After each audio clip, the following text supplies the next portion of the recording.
थी जिसका नाम था धुंधली। वो बहुत ही लड़ाकू थी, कभी अच्छे से बात नहीं करती थी। नगर में आस पड़ोस में ऐसा कोई नहीं था जिनसे उसकी लड़ाई ना होती रहती। पहला दुख का कारण ये था, और दूसरा दुख का कारण था कि इनके पास आज तक कोई संतान नहीं हुई थी, पुत्र नहीं हुए। तीसरा दुख का कारण ये था कि जिस फल के वृक्ष को ये लगाते थे उनमें कभी फल नहीं लगते थे। चौथा दुख का कारण ये था कि जिस गौ माता की ये सेवा करते थे वो गौ माता ने भी कभी गर्भवती नहीं हुई, किसी को जन्म नहीं दिया। इस प्रकार से इनको कारण थे दुख के। आत्मदेव जी इनसे बहुत दुखी रहा करते थे, लेकिन फिर भी वो जीवन में दान पुण्य करना बंद नहीं किया। दान पुण्य सदैव किया करते थे कि हो सकता है भगवान अब सुन ले, अब सुन ले, अब हो जाए। और वैसे भाई दान करना चाहिए। क्यों? दान करना बहुत जरूरी है।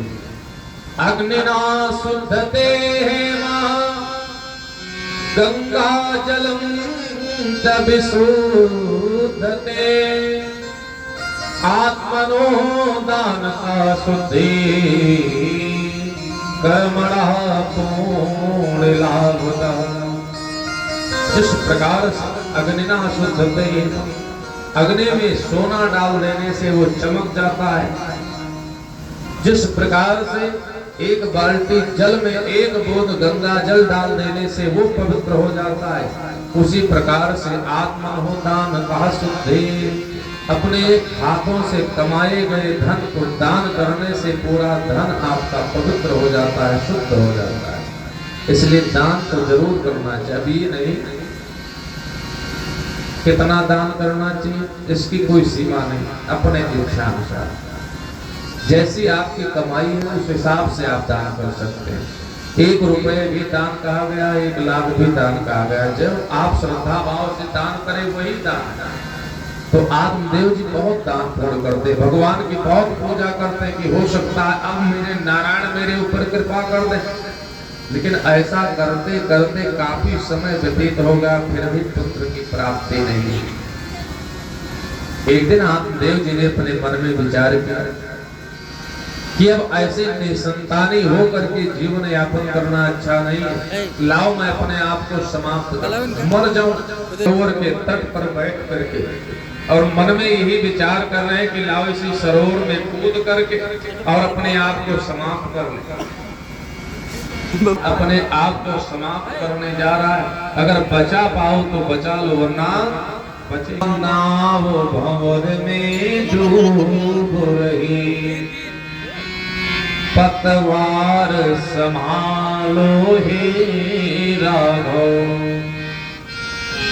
दुख संभले ना इस जीवन के, या भार है आप बिना मेरा बेकार। लास्ट बार निवेदन कर रहे हैं कि प्रभु अगर आज आप मेरे ऊपर कृपा नहीं करोगे, हमें नहीं बचाओगे, तो मैं बचने वाला नहीं हूं, मैं समाप्त हो जाऊंगा, मेरे प्राण नहीं बचेंगे। और जब आज आत्मदेव सरोवर में कूदने की तैयारी बनाए एक पुत्र के कारण, तब तक भगवान दुखी हो गए। भगवान भक्त की रक्षा सदैव करते हैं।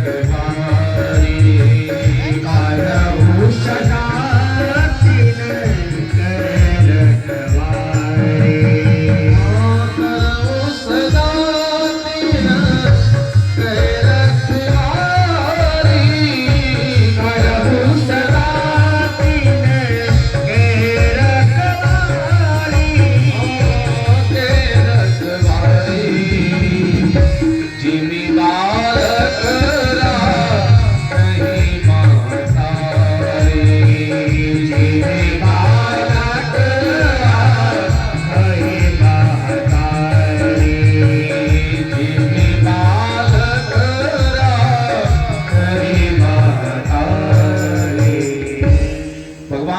अपने भक्त की रक्षा उस प्रकार से कहते हैं, कैसे? जिम बालक राखे माता। जैसे एक माँ अपने पुत्र को रखती है, अपने पुत्र से प्रेम करती है, वैसे भगवान अपने भक्तों की रक्षा करते, अपने भक्तों से प्रेम करते हैं। अपना मान भले टल जाए लेकिन भक्त का मान न टलते देखो। परमात्मा अपने भक्तों की सदैव रक्षा करते हैं। आज जैसे भगवान ने देखा कि आत्मदेव जी आज मर जाएंगे तो पुत्र के कारण, भगवान ने उस समय सन्यासी बाबा को आदेश दिया कि हे मुनिवर, आप चले जाओ और जिस प्रकार से आत्मदेव पंडित जी का हित हो, जिस प्रकार से उनके प्राण बचे, वैसा उनके ऊपर आप कृपा करो, क्योंकि भगवान कब किसके ऊपर प्रसन्न हो जाए कोई पता नहीं। कि न जाने कौन से गुण पर कृपा निधि जाते हैं। भगवान कब प्रसन्न हो जाए कोई पता नहीं है। संत लोग यही सुंदर गान करते हैं गोविंद के ऐसे सुंदर महिमा का, कि न जाने कौन से गुण पर कृपा निधि जाते हैं।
किसके ऊपर कृपा कर। दुर्योधन के दरबार में गोविंद खड़े हैं, विदुर जी महाराज भी खड़े हैं। दुर्योधन ने कहा कि गोविंद तब तक इधर कन्हैया पहले ही पहुंच। विदुरानी ने देखा कि कन्हैया आए, गोविंद आए। विदुरानी प्रेम में विहल होकर और केला को लेकर के आई खिलाने के लिए।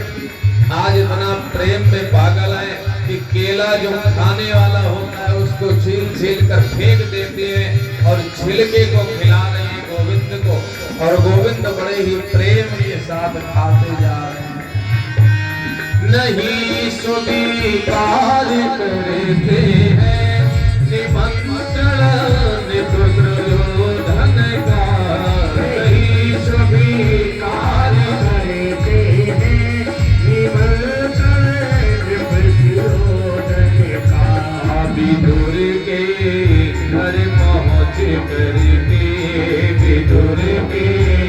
घर पहुँचे मेरे भोग छिलकों का लगाते हैं घर पहुँचे मेरे भोग छिलके लगाते कौन जाने कौन से गुण पर कृपा निधि जाते हैं न जाने कौन से गुण पर कृपा कृपा निधि जाते हैं दया निधि जाते हैं जाने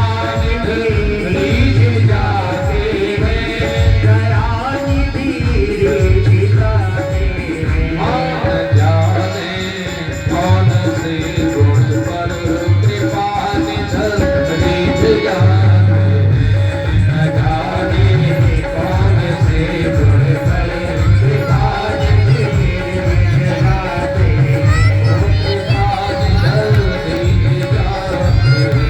कृपा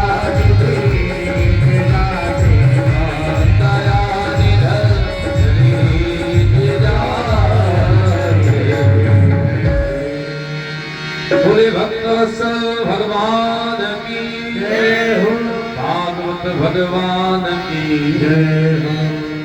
तो भगवान कब किसके ऊपर प्रसन्न हो जाए और अपने भक्तों की रक्षा, भक्तों की लाज सदैव बचाते हैं मेरे को।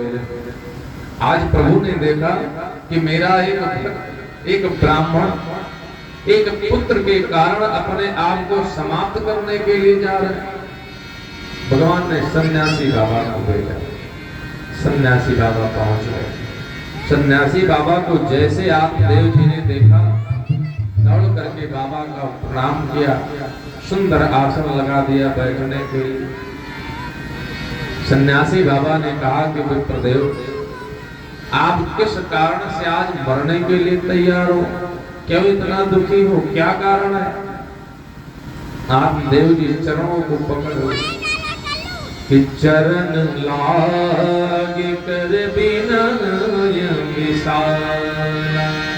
चरणों को पकड़कर रोने लगे, निवेदन करने लगे। गुरुदेव, मरने का एक कारण नहीं है, मरने के कई कारण हैं। जैसे पहला कारण तो ये है कि हमारी धर्म पत्नी जी बहुत लड़ाकू। दूसरा कारण, मेरे पास कोई पुत्र नहीं है। तीसरा कारण, मेरे द्वारा लगाए गए वृक्ष में फल नहीं आते। चौथा कारण, जिस गौ माता की सेवा करता हूँ वो कभी गर्भवती नहीं हुई। हे गुरुदेव, आप ही कृपा करके बतलाओ अब मैं क्या करूं? आज अनेकों प्रकार से जब बातें होने लगी, सन्यासी बाबा से कहने लगे, आप देव जी के गुरुदेव, कोई कृपा करो जिससे हमारे घर संतान की प्राप्ति हो जाए, पुत्र की प्राप्ति हो जाए। धिक जीवितम प्रजाहीनम धिगृहं च प्रजाविनाम धिक धर्म चान पंतस्य धिक कुलम संतति बिना। जिस कुल खानदान में पैसे बहुत हो लेकिन संतान ना हो, पैसे किस काम का? जिस राज्य में राजा बड़ा सुंदर हो लेकिन प्रजा ही ना हो तो राजा किसके ऊपर राज्य करेगा? आओ बैठो। हे गुरुदेव, कोई कृपा। आओ बैठो। सन्यासी बाबा ने कहा कि आप देव जी, अगर आप पुत्र के लिए व्याकुल हो तो पुत्र के लिए आप व्याकुल मत होइए, क्योंकि आपकी भाग्य ऐसी बता रही है कि आपके एक जन्म नहीं 7 जन्म तक पुत्र की प्राप्ति नहीं होगी। क्या बोलो? कितने जन्म तक? 7 जन्म तक पुत्र की प्राप्ति नहीं होगी। आप पुत्र की लालसा बिल्कुल छोड़ दीजिए। 7 जन्मावधि तो पुत्रों ने जनेऊ जा। और वैसे आप पुत्र के लिए क्यों व्याकुल हो? पुत्र से किसी को सुख नहीं मिलता है, पुत्र से दुख ही दुख मिलता है। जैसे पहला दुख है कि जब पुत्र ना हो तब दुख, दूसरा पुत्र होने के बाद तुरंत समाप्त हो जाए तब भी दुख है, और तीसरा अगर पुत्र है भी लेकिन वो कुपुत्र ठहर जाए फिर भी दुख है। तभी विप्रदेव आप पुत्र की लालसा बिल्कुल त्याग दीजिए, पुत्र के चक्कर में मत पड़िए। आज अनेकों प्रकार से समझा रहे हैं। बोल सांवरी सरकार की। और ये हमारे बीच में सलंतर सिंह सैलू भैया जिला पंचायत पद प्रत्याशी, इनके तरफ से प्रभु के पावन चरणारविंद में 500 रुपये समर्पित हुए हैं। भगवान सदैव कृपा बनाए रखें। बोल सांवरी सरकार की। आत्मदेव जी ने कहा कि देखिए गुरुदेव, कोई कृपा करिए जिससे पुत्र की प्राप्ति हो जाए। सन्यासी बाबा ने कहा कि देखो, पुत्र की लालसा आप छोड़ दीजिए। और वैसे कुछ दुख के कारण ऐसे हो जाते हैं कि जिनके जीवन में आ जाए उनको अग्नि और लकड़ी की जरूरत नहीं पड़ती है, वो वैसे जल करके मर जाते हैं। कौन कौन से? कुग्राम वासा कुलहीन सेवा, कुभोजनम क्रोधमुखी चभार्य, मूर्खश्च पुत्रो विधवाश्च कन्या, बिना अग्निना खड्गप्रदहेत कायम्। पहला क्या है? कुग्राम गांव। जिस गांव में लोग अच्छे ना हो, उस गांव में अगर रहना पड़ जाए कितना दुख होगा, बहुत कष्ट होगा। दूसरा, कुलहीन सेवा, अपने से नीच जात की सेवा करनी पड़ जाए, बहुत दुख होगा। भोजनम, आपके खाने की इच्छा कुछ और है और खाने के लिए कुछ और मिलता है, बहुत कष्ट होगा।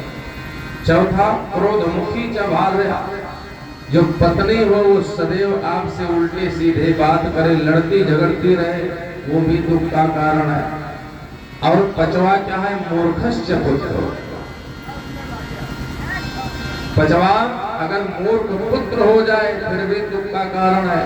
और छठवा, जिस माता पिता के सामने उसकी पुत्री विधवा हो जाए। ये 6 कारण जिनके अंदर हो जाएंगे वो वैसे जलकर भस्म हो जाएगा। बोलो सांवरी सरकार की जय। आप लोग बैठे 10-20 मिनट और बैठे, वैसे यहाँ पर भी पानी बरस रहा है, हम भी इसीलिए जल्दी कर रहे हैं।